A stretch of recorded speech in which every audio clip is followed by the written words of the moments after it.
stirs the grasses and the tops of the trees. Its taste is soft and sweet in the mouth like wine, and there's always a faint perfume about it like gardens in summer. It is the joy of this wind that makes all flying things sing. With a south wind you can go anywhere and no harm can come to you." "Dear old south wind," cried Jimbo, rubbing his hands with delight. "I hope it will blow soon." "Its rhyme is very easy too, though you will always be able to tell it without that," she added. "For this is the favourite wind of all, beloved of stars and night. In the rustle of leaves you shall hear it call to the passionate joys of flight. It will carry you forth in its wonderful hair to the faraway courts of the sky, and the breath of its lips is a murmuring prayer for the safety of all who fly. For the wind of the south is like wine in the mouth, with its whispering showers and perfume of flowers, when it falls like a sky from the heart of the sky." "Oh," interrupted Jimbo, rubbing his hands, "that is nice. That's my wind. It will bear you aloft with pressure so soft that you hardly shall guess whose the gentle caress." "Hooray!" he cried again.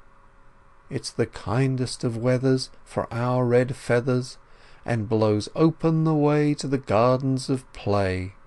So fly out with the wind of the south, my child, with the wonderful wind of the south." "Oh, I love the south wind already," he shouted, clapping his hands again. "I hope it will blow very, very soon."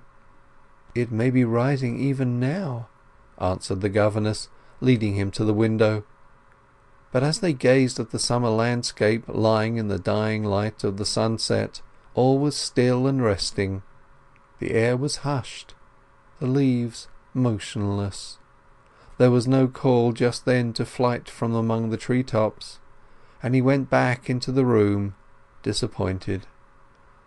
"But why can't we escape at once?" he asked again, after he had given his promise to remember all she had told him, and to be extra careful if he ever went out flying alone.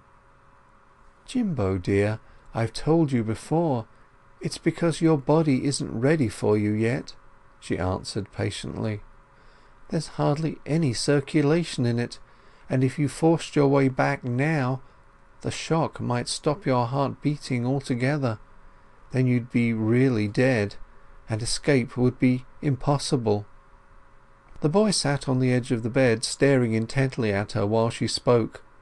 Something clutched at his heart. He felt his older self, with its greater knowledge, rising up out of the depths within him. The child struggled with the old soul for possession. "Have you got any circulation?" he asked abruptly at length. "I mean, has your heart stopped beating?" But the smile called up by his words froze on her lips. She crossed to the window and stood with her back to the fading light, avoiding his eyes. "My case, Jimbo, is a little different to yours," she said presently.